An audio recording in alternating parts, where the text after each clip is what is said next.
Vishnu DC post office আমাদের Gopinathpur union 6 নং ওয়ার্ডের একটা গ্রাম আর কি, খুব জনপ্রিয় একটা গ্রাম, নাম জেঠুমরা।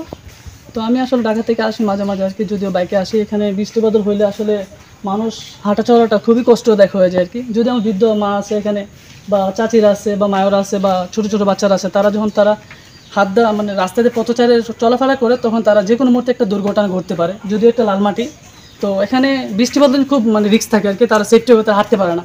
আজকে তারা এরকম একটা কাজ করতে পারে, যদি তার নিজের স্বার্থের জন্য, তার নিরাপত্তার জন্য সেটা করতে পারে, তাহলে সে সাধারণ মানুষের জন্য সে কতটুকু সেফটি চাই, সেটা নিয়ে আমি আইন প্রশাসনের কাছে আমি এটা আবেদন করছি আর কি। আর আরেকটা জিনিস আছে যে আমাদের বাড়িতে যারা অসুস্থ মানুষ ব্যক্তিরা আছে এবং ছোটো ছোটো শিক্ষার্থীরা এবং স্কুলের ছাত্ররা রাখতে গিয়েও তারা নিজে মানুষ সাপোর্ট চায়, হেল্প চায়, সহযোগিতা। কিন্তু এখানে তারা আমার চোখে পড়ে আমার এক বাস্তা নাম হচ্ছে রিয়াদ। এদিকে এসো। রিয়াদ ওই দিন স্কুল থেকে যাওয়ার সময় ওয়ালটন এখন দেশের সীমানা পেরিয়ে পৌঁছে গিয়েছে 50টিরও বেশি দেশে। ওয়ালটন, ঘরে ঘরে বিশ্বজুড়ে। আমার নিজে দেখা, হঠাৎ করে সে পড়ে যায়। আমি কথা হচ্ছে কি হয়েছে, সে হঠাৎ যদিও আল্লাহ বাঁচেছে, তার থেকে অনেকটা রোগ সে হাতে ব্যথা পায় আর কি। পরে আমি তাকে সেফলিভাবে আমি তাকে বাড়িতে নিয়ে যাই আর কি। তো আমি এটা আসলে অনেকভাবে তাকে জানানো হয়েছে। তারা যখন কাজটা বিল্ডিংটা কাজ শুরু করে, তখন আমরা তাদেরকে বলেছে, ভাই আপনার যতটুকু জায়গা সীমানা ছাইরা প্রয়োজন হলে আপনি এক হাত আপনি বামে রাইখা বিল্ডিংয়ের মেন কাজ ধরবেন।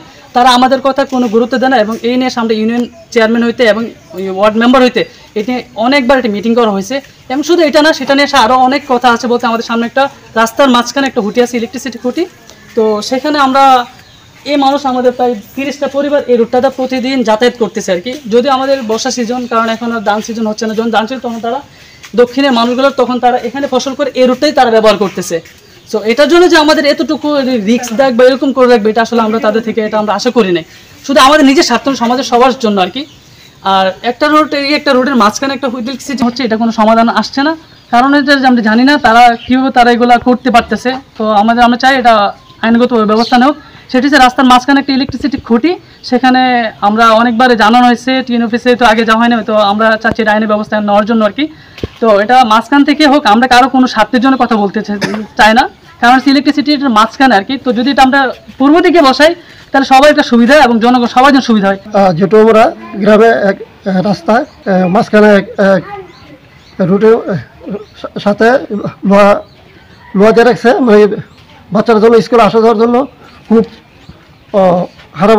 খারাপ চলতেছে। এবং কারেন্টের খুঁটির জন্য রাস্তায় অ্যাম্বুলেন্স আসতে পারে না, গাড়ি আসতে পারে না, কোনো অটো রিক্সাও আসতে পারে না। এই জন্য প্রশাসন লোকের জন্য আমরা আবেদন করছি রাস্তাটার জন্য সুন্দরভাবে হোক। হচ্ছে যে আমরা এই সাইড দিয়ে হাঁটতেও পারি না বা যাইতেও পারি না, মানে যদি আমরা কোনোভাবে নিজের সেফটি হিসাবে যদি আমরা রাস্তা দিয়ে পরেও যাই, তাহলে এদিকে আমরা ধরতে পারবো না। কারণ আমাদের ছোট ভাই বাইক থেকে পড়ে এই জায়গাতে অনেকটাই দুর্ঘটনা হয়েছে, কিন্তু তারপর আমরা এই বিষয়ে কিছু করতে পারতেছি না। ওনাকে আমরা অনেকদিন বলা হয়েছে, মানে উনি এই বিষয়ে কোনো আমাদের কথা শুনেই না উনি।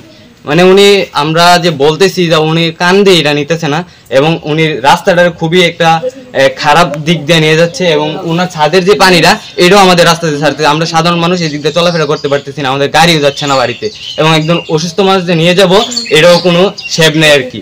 তো এটা সবাই মিলেও আমরা অনেকদিন ওনাকে বলছি, তো উনি আমাদের কথা কোনো ভাবেই মানতেছেন আর কি। তো এটাই আমি প্রশাসনের কাছে জানতে চাই যে আমাদের রাস্তাটা কেন হচ্ছে না আজও পর্যন্ত। যেহেতু আমরা প্রাইমারি স্কুল থেকে ধরে করে আমাদের লাস্ট সীমানাতে এই রয়েছে আমাদের যাতায়াতের রাস্তা। এই রাস্তাটা আমরা মনে করি যে প্রায় 30-40টা ফ্যামিলি আসা যাওয়া করি। এই রাস্তাটা আমরা মানে জরুরি দরকার। এই রাস্তাটার দুনো পাশে আমাদের ফ্যামিলিগুলো সবারই সমস্যা, হে দিলে হে দেনা, হে দিলে হে দেনা। আমরা এই সমস্যার মধ্যে পড়ে রয়েছি।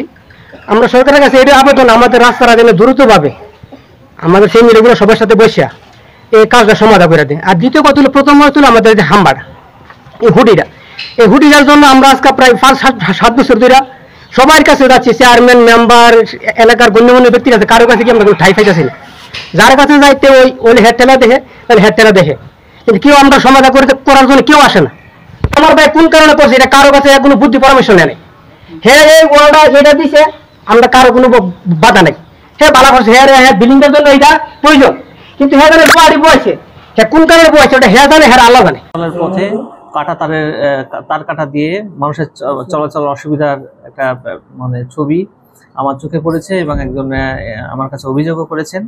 তো সে প্রেক্ষিতে আমি সেখানকার যে জনপ্রতিনিধি আছি তাকে নির্দেশ দিয়েছি দ্রুত সেটি সরিয়ে ফেলতে। আগামীকালের মধ্যে। যদি উনি সেটি সরিয়ে না ফেলেন তাহলে অবশ্যই আমি আমাদের উপজেলা প্রশাসন থেকে আইনগত যে পদক্ষেপ আছে আমরা তার বিরুদ্ধে আইনগত ব্যবস্থা নেব।